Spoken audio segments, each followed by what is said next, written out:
You got lucky. And here we go. I got a W is what I got. You blew a 3-goal lead. And won.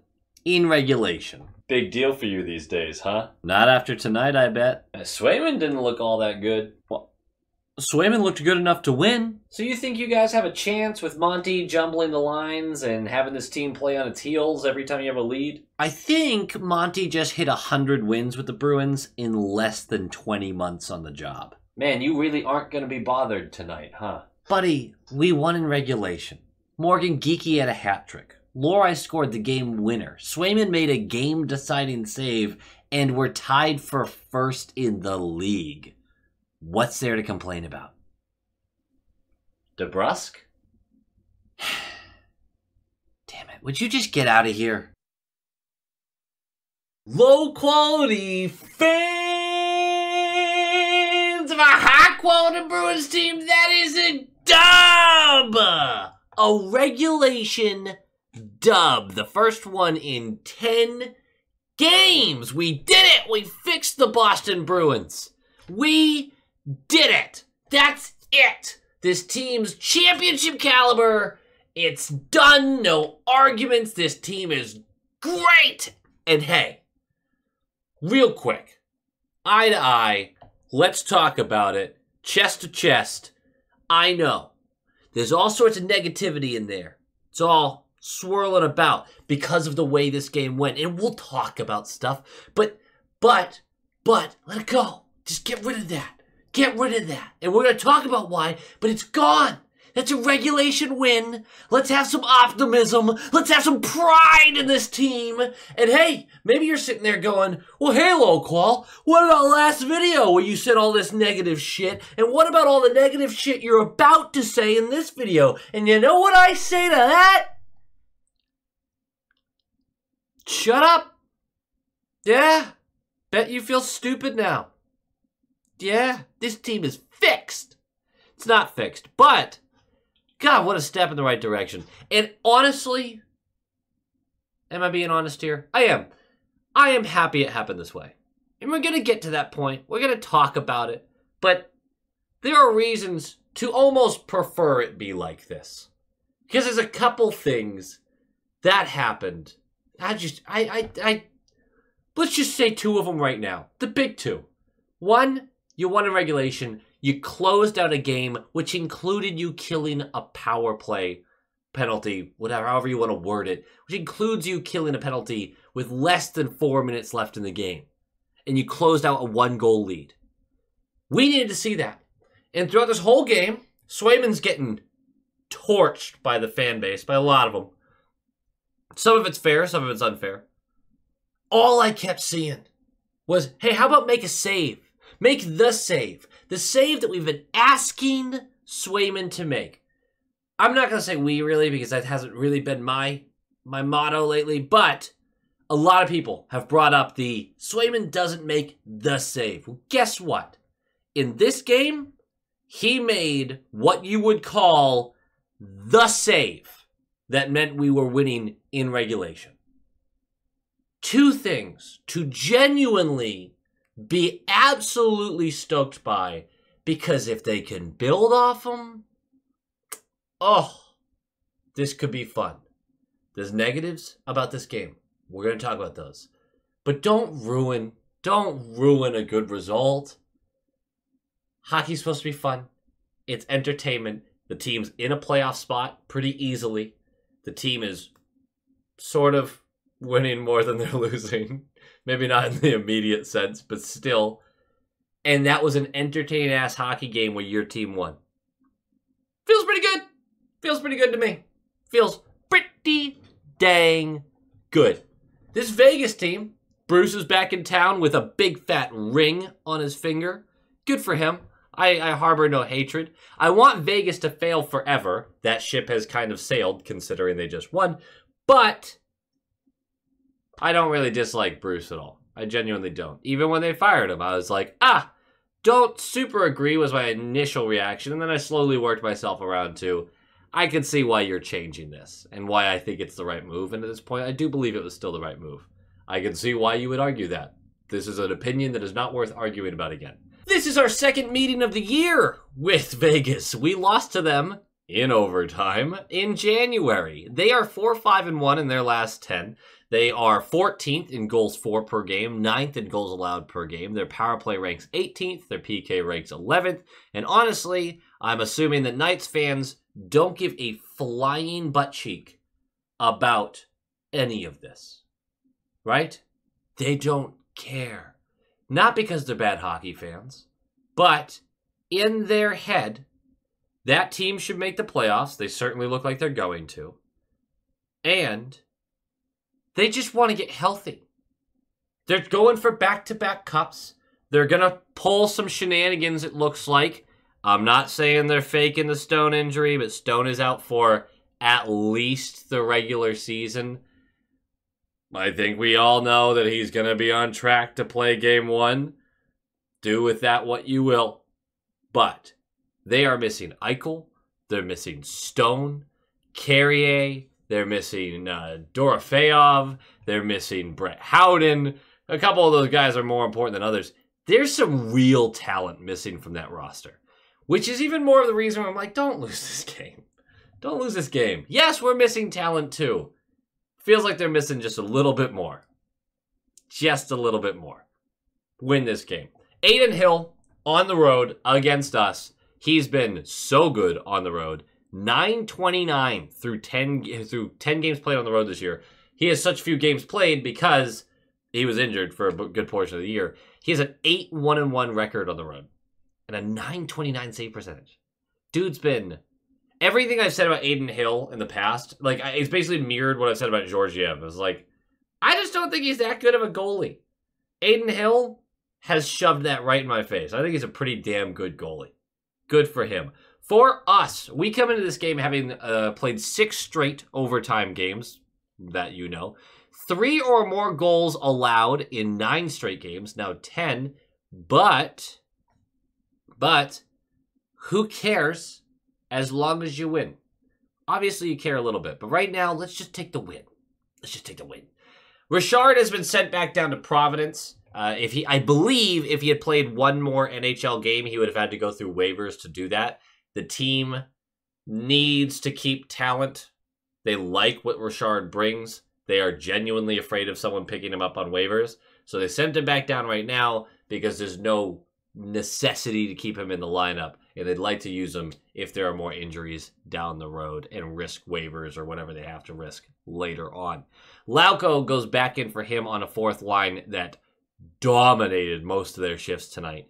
Forbort is scratched again, and Lindholm remains out. Forbort, as far as I can tell, is not being scratched this game due to disciplinary reasons like he was last game.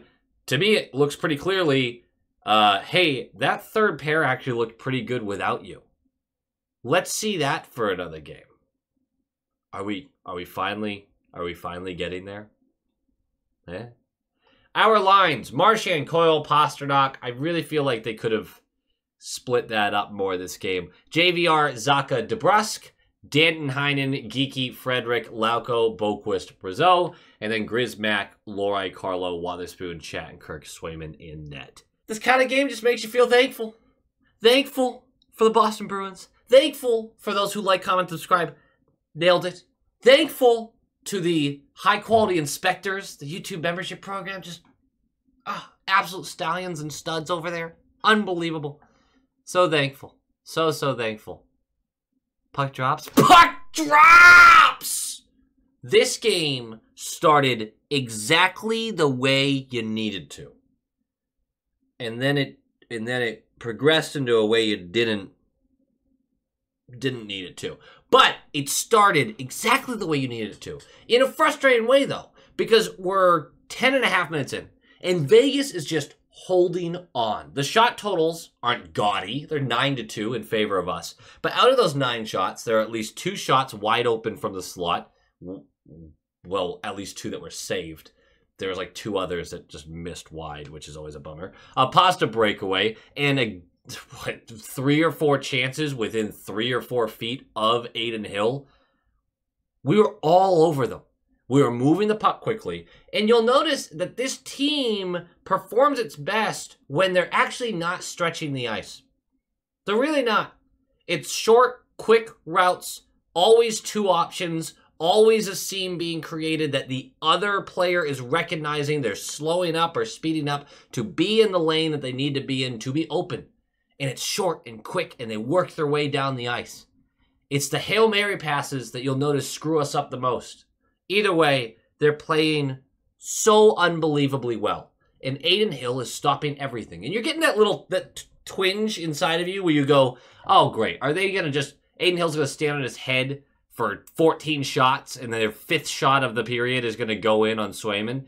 Even if that happens, you can't even get that upset because the way the team had been playing over the past couple weeks, you just need this team to come out and give a shit. Do I think these players don't give a shit? Absolutely not. But you needed to see a full just, we are going to plow over them right now, right here. And if you don't get the bounces, we'll live with it. But you have to have that kind of killer instinct. And they came out with it. And they got rewarded for it eventually. With 5:26 left, Vegas gets set up in our zone. And they're moving the puck on the blue line when Geeky ends up disturbing a shot. It bounces its way to Frederick. And Frederick, his best curling impression, softly sends this up the ice. To the point where you go, that's never even going to make it. But it does. It gets in front of Geeky and practically stalls. Geeky skates right into it and goes bar, downski, sniper-rooney, and cheese! Top glove. Surprised Adin Hill wasn't more aggressive on this. It's 1-0, and Morgan fucking Geeky has the first goal of the game. If he can start finishing a little bit, and if this game is any indication, huge. It would be huge. It would be huge. And then 30 seconds later, literally, it's a strong exit out of our zone thanks to Shattenkirk and thanks to a nice little dip pass by Brazeau. And we're going to take the offensive zone. And we're going to get set up, and we're going to move the puck over to Shatty, who followed behind. He's going to have the puck at the right point. He's going to launch this on net. Saves made. Lauco, Mr. Grapes, is there to collect. He looks like he's run out of options, so he's going to go around the net. But he kind of gets everyone's eyes shifted that way, then swings it back around and just sends it right up into the slot. Think he was looking for Brazeau. It goes past Brazeau, but Boquist is right there. And Adin Hill has to go from covering that short side with his head turned towards the back of the net to turning and seeing Boquist in the middle of the slot loading up. And he has to somehow get across to make sure he covers as much net as possible. Guess what? It wasn't enough net. He's going to go blocker side, and it is 2-0. Boquist gets one. 2 goals from your bottom 6 to start this one. That's not bad. And then, 3:06 left, McAvoy breaks up a Vegas transition. Just a little stick work, little fencing work in there. No one make a gif of that, please. Anyway, he's going to get the puck. Anyway, that play gets broken up. Heinen collects. He's going to start the play going forward through the neutral zone. He sees he's got Pasta on his right. He feeds Pasta. Pasta sees that he's got Geeky on his left side, all uncovered. Just fling that puck across to him. Sure, why not? Adin Hill can't get there in time, and from the left circle, Geeky will unload a absolute sniper-rooney and cheese. He gets 2 of them in one game. And it's perfect back bar, top of the net. Adin Hill had to get low to try to cover as much as possible. Goes right over him. It is 3-0. You have 3 goals from bottom 6 players, even though Pasta was on the ice for that one. 3 goals from bottom 6 players. We have talked about it so much. Don't waste these efforts. Don't waste efforts where the bottom 6 is scoring so well. The top 6, the defense, has to come up huge in those games. Not even huge in those games. Just be good enough. Just be good enough because the guys you don't expect to score that much are lighting the lamp, bro. The lamp! It's 3-0 after 1. The shots are 16-8. The second period starts. And I know you're frustrated because a minute 48 in, the Golden Knights are pushing back. We expected that. We expected to be on our heels a little bit, right? They're pushing. You're going to have to weather a little bit of a storm. They managed to get it in. Because they're coming in transition, and it's Roy who's goes over the line, hits the brakes at the right point, and just lobs this one. Sort of backdoor to the bottom of the opposite circle. And Cotter is just there to golf, some low bat swing, whatever you want to call it, takes it right out of the air, squeaks by Swayman's blocker. Not super mad at Swayman, because how do you even read this properly? It's a lucky goal. That's not a set play. That's not even a good play. It's just a perfect lob and a lucky strike. I know there's a piece of you, because there's a piece of me that just wanted to go, that's the one thing you couldn't allow. The first 5 minutes of second period, you had to get through without being scored on. But you watch that play and like, who do I blame here? Who do I naturally blame here for this play? Like in a realistic fashion. I'm struggling to find someone. It's 3-1. Deal with it. You still have a 2-goal lead. And then, 4:07 in, less than 3 minutes after that, it's a brutal turnover by Lohrei. And it leads to a cross-slot pass from Amadio, who has a wide open net. Lohrei takes the puck out of the air. The shot goes like 2 feet through the air. Lohrei comes in with a stick, and it bounces away. He got save of the game for this. It never would have happened if Lohrei hadn't put this puck in danger to start with. But it's huge. It maintains a 2-goal lead. Will that be what keeps the Bruins going? No, because less than 3 minutes later, we're just under 7 minutes in, and the boys are collapsing. Everything that made them successful in the first is gone. They're trying to stretch the ice too far. It's turnover city. They can't tape to tape on anything. They're offsides anytime they try to get through the zone. They're icing the puck. They are not covering their guys. And they are looking for those plays that are easy cookies. That are, hey, let's just get it up ice. Things are going in the net for us. And they're just flinging them with no plan of attack. They're losing their board battles. Everything that made them successful in the first period is gone for this stretch of play. That's what you didn't want to see. That's when you start going, what the fuck, guys? They lose a puck in the neutral zone. McAvoy's too high, which I believe it's McAvoy. I had trouble finding who the other defender was, but it's Grizz on the ice. Either way, McAvoy's too high. It leads to a 2-on-1 when they lost that battle on the wall in the neutral zone. Grizz plays a 2-on-1, I thought, really well, because he ferociously attacks the first guy who gets the puck. And in this situation, I thought it put the right amount of pressure to break it up. And it does break it up. Nothing really comes from that initial chance. But it does lead to a scramble in front of the net. And the fact that Pietrangelo is able to get there and get 3 shots on net before anyone gets a body to him, that's unacceptable. That is unacceptable. Either way, the third shot beats Swayman. And yeah, you can talk about Swayman, rebound control, all that kind of stuff. Kind of tough in that situation when they're literally right in front of you hammering away. Kind of tough there. 3-2. And all that goodwill. You're still a goal lead. Yeah. But all the goodwill that you had from that first period is up in smoke because it took you less than 10 minutes to get that lead down to 1 goal in the second period. Not great. 6:13 left. Carlo's going to go for roughing. We're going to go to the penalty kill. There's a Heinen shorthanded breakaway where he misses high and wide. That was just unbelievably stressful at this point. And then there's a 2-on-1. Coyle passes directly into a diving Pietrangelo. No shot gets taken during it. But we do kill the power play, the penalty. Bah. So at least there's that. And the PK looked really good tonight. Really good.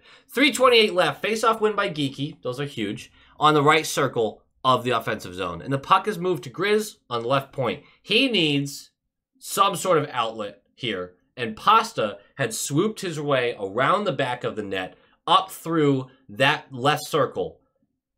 Grizz feeds it to Pasta. Pasta just grabs it, turns, fires. I don't know if he ever even looked. Geeky's there to tip it. Low blocker. That's a hattie for Morgan Geeky. Morgan Geeky has a hat trick to put you up by 2 goals against your old coach with 3.5 minutes left of the second period. Win that game, right? Win that game. You have 4 goals from your bottom 6 players. A hat trick by one of them. Win that game. Right? Right? Better point here. Make it through the rest of the second period without giving up a goal. Maintain the 2-goal lead. Well, a minute and 14 seconds later, this team just holds up a big FU sign to its fans. Because why not? I know they don't do it on purpose, and I love these players, but man, do they really, sometimes it feels like they're just sitting there going. And they're making it hard to trust leads. They genuinely are. They're making it difficult to trust leads. I really get that. It's a failed clearance, and the puck gets moved down the wall to Stevenson behind the net. And Lohrei, God bless his soul, sometimes, man, he decides to chase around the net to get to Stevenson. Which is weird, because you have the net front. Let him sit back there for a second until the structure comes back, and then you can chase. But when you chase, there's no one at the net front. And what does Stevenson do? He chooses the side you didn't go to, and just whips this puck up to Amadio, who gets to bury this free bid on Swayman. It's 4-3. Lohrei's great. There's still stuff he's getting better at. That's okay. That's what happens when you're a rookie. The last 45 seconds of this period sees Wotherspoon hit a post, and off that deflection, a 3-on-1 the other way that Marchessault biffs so bad they don't even get a shot off, which you love to see. Shots are 15-7 for the Vegas Golden Knights in that period, and it is now 4-3 after a period where you led by 3 goals and then 2 goals. Not great. Here's the good stuff. You go to the third period. This is a long video. You go to the third period. You're up a goal. These are the games you haven't been closing out. Close it out. Simpler said than done. Get it? Make a statement. Say, hey, we're not tolerating this anymore. Close it out. And so what do? Well, they draw a power play. 3:08 in, Kolasar for cross-checking. A blatant cross-check. We're going to the power play. And with about 8 seconds left of that power play, Pasta takes a shot. It gets deflected up in the air. Pasta's our last guy back. And he's going to swipe at the bouncing puck and miss it, which means Stevenson gets a free breakaway. A nifty move. Outside, inside, just a casual little flip over the glove. 4-4 on a short-handed goal. You didn't close it out with that 1-goal lead. Okay. All right. The whole fan base at this point, devastated. I'm with you. I get it. But here's the opportunity in front of you, because there's always another opportunity. This opportunity is fine. You blew a third period lead again. Win the game. Show yourself and the fan base. All right, fuck it. We ball and win the game. And that's what they did. And it took a little help. 6:25 left. Rempal for tripping. We're going to the power play. It was a really stupid, I don't know why he did that, but we're going to go to the power play. And for almost 2 minutes, it looks like we're going to waste it. And it looks like we were damn going to give up another shorthanded goal. It was so bad at points. But there's a shot on net, and Coyle retrieves the puck. And he's going to circle around and whip it up to Shaddy, who's at the top of the slot. And he quickly moves this over to Lohrei, who's on the right dot. And he's going to hammer this, and it's going to go 5-hole. And it's 5-4 power play goal with like 10 seconds left in the power play. You have 4:37 left on the clock. Your rookie defenseman just puts you up a goal. Win the game. Do whatever it takes, but win this game. You have worked too damn hard and failed too many times at this exact scenario. Win this for yourselves. You know how much this means to that locker room. We like to live and die by these games and act like the players don't. Players don't like losing. They simply don't. Win this game. 2:59 left. Grizz is going to go for holding the stick. Make your complaints about Grizz. I'm having a good time tonight. I'm not in on it. We're going to go to the penalty kill. And not only do we kill it, we then survive the remaining minute or just about minute, 6-on-5. Do we score the empty netter? No. Do I give a flying fuck? Nope. Not even a little. Because you didn't let a goal in the final minute of regulation, 6-on-5. Now, does Swayman have to make a diving save on a Stevenson chance where he's wide open across the slot? Yeah, he does, especially after a failed clear. He made the save, though. I mean, look, you could poke holes in any part of this game and say the Bruins suck. You can. You're so capable of doing that. Why? Why do you want to? Right? What does that make anybody feel better? I say they faced a ton of adversity, hopefully learned some lessons, and still came out on top. It's a massive win. And hopefully it builds some character in that locker room where these guys go, see, we can finish these. Just grit your teeth and get through it. Bear the weight, bear the pressure, and just win the game.